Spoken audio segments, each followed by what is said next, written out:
All right, I got a story for you. So the other day I'm mowing the lawn and I am on my second pass, right? It might actually be the first pass.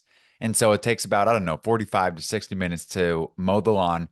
And then I have my night planned. I got some either like content or things that I was going to be working on, and I was super excited. So I was going to jam this out, knock it out, and then boom, head back. So you get to the sprinkler head, right? And for anybody who has mowed the lawn in your lifetime, you know that when you get to a sprinkler head, you have essentially two decisions that you can go. You can go around it, right?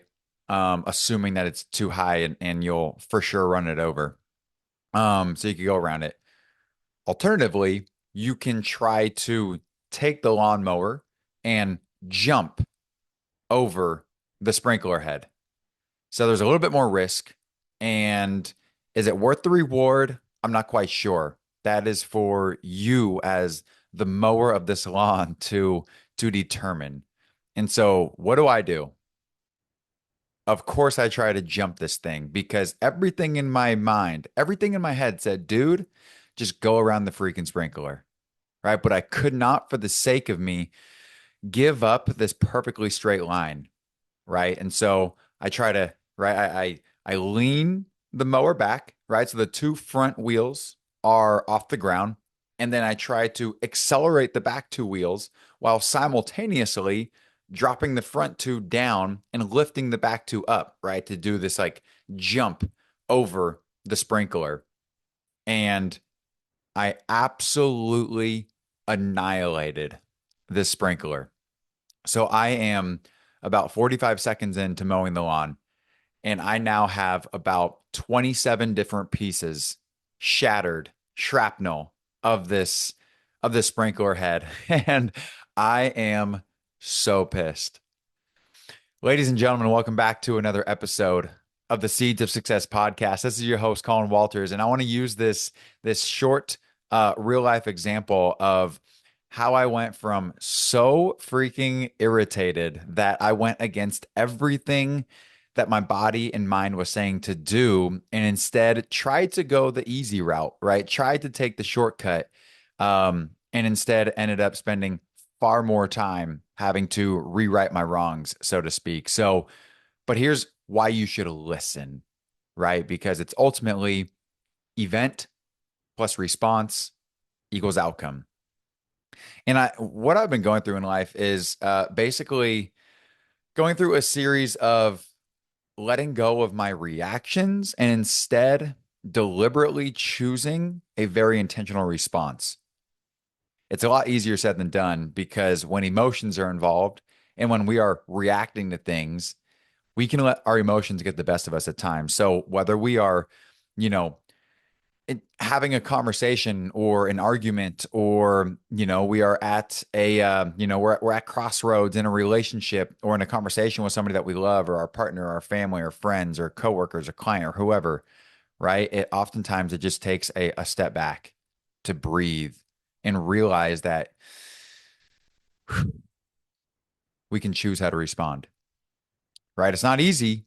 It's not easy, but it is a deliberate practice of taking a step back, taking a breath, collecting ourselves, collecting our emotions, and then being able to intentionally and deliberately choose how we want to respond. And oftentimes, a couple questions I ask myself, specifically in this example, is how would I prescribe somebody else to respond in this situation? Right. I also tried to ask myself, removing any emotion that's involved right now, what is the very best next action to take? Of course, ladies and gentlemen, this goes far, far greater and bigger than a lawnmower running over a sprinkler, right? There is more to this lesson, so stay tuned, please. Um, but whether we're doing something at work, whether we're working on something in a relationship, whether we're working on a project, whether we're doing something, whatever, right? We have this ability to essentially, as you see, if you're watching this, the book behind me, It Takes What It Takes, Trevor Moad, we can go to neutral, right? So not positive, nothing negative, emotions filtered out, right? Neutral behavior what is the next best thing? What is the next best behavior or action that we can take in order to achieve the best possible result that we ultimately want, right? And so back to the lawnmower, and back to cussing myself out for, you know, at least 5 minutes, and I was freaking heated. So I probably would just let myself keep mowing. I didn't touch anything, right? I let myself keep mowing and collected my thoughts, gathered myself while I was mowing in this very meditative state, while now kind of thinking, okay, I just, I'm trying to solve one problem in cutting this grass, and I just created probably another, 3 hours into my night from trying to go the short route and having to overcome, this decision that I made because now I got to fix this freaking sprinkler system.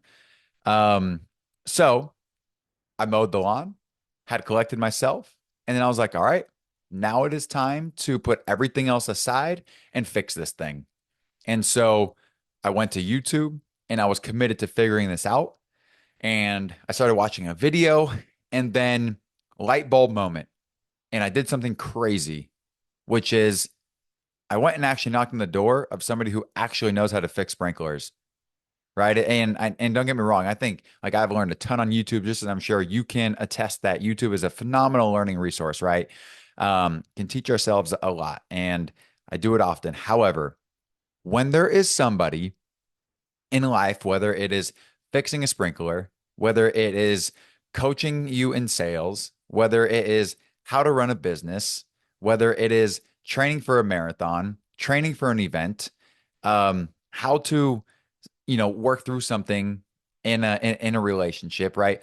All these things, 99.9% of the time, there is somebody that's already been there.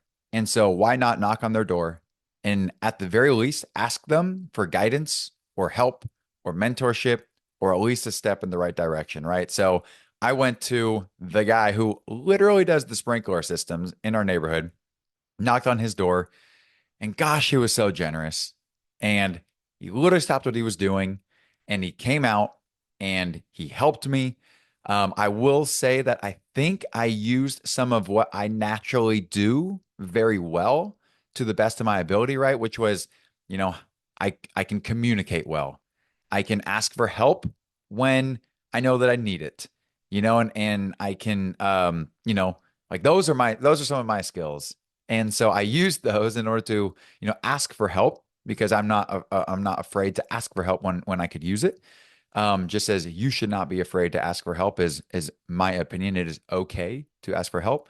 But gosh, he was also just so excited to come and help. And oftentimes what we'll find in life is when we ask for help, people are genuinely excited to help because people like to help other people. People like to feel like they are valued and that their skills and their abilities, right, are adding value to other people's lives. And so don't be afraid. Like whenever people come to ask for me, I feel like honored. If people come ask me for sales help or business help or, how to make a cold call or like, anything business or, conversation wise, whatever, right? So, anyways, he came and helped, showed me everything I needed to do. He gave me some marching orders, how to dig this thing out, how to plug the hole, how to kind of reroute the actual system that we were working with. He showed me exactly what I needed to go buy at Ace Hardware. So I got back in my car. I was very committed at this time to like, let's figure this out, right? Went to Ace, asked another guy there. I brought in the sprinkler head, right? Make it as easy as possible to figure out your issue. Matched them in the store with the right sprinkler head, came back, got Bill as his name, handyman Bill, maintenance Bill, and he helped me install this thing. And then not only that, but he then took me to the back end software of the entire irrigation system. So not only did I learn how to fix a sprinkler head, not only did I test myself in, you know, setting out to mow the lawn and then having to overcome this nagging, annoying issue, right? So I was actually feeling pretty good about myself for knocking that out and doing it in the moment. But also I learned how to do the entire irrigation system in our neighborhood. And so I learned how to do that. I learned a whole bunch of cool stories about Bill's father and his his life, and we connected. We talked about business a little bit. We have a similar interest in the same books. Like it was very cool. So a couple points I want to drive home are number one, responding over reacting, right? I think that is so big. It is to take a step back, breathe, pause, emotions aside, back to neutral, right? Let's choose a deliberate response instead of a reaction. Um, and some other questions to think about is what is the next best behavior? That is so important. What is the next best action that we could take to achieve the desired outcome? What is the next best path? Right. And it's not even so like need to have it all figured out, right? How I'm going to run this whole irrigation system. It's what's the next, very best next step to get this thing fixed, right?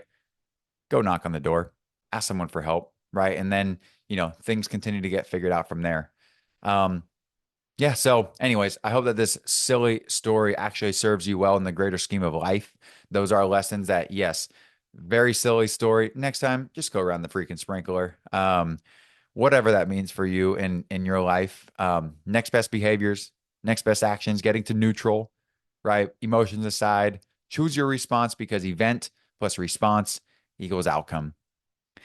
Thank you for tuning in to another episode of the Seeds of Success podcast. I will see you on the next one. Have a great day.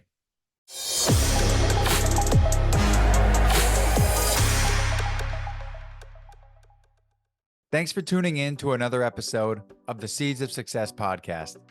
If you got to the end of this episode, can you please do me a huge favor and leave a 5-star rating and review? This helps me be able to reach out to bigger guests and also be able to get access to special events and activities that otherwise would not be possible without your support.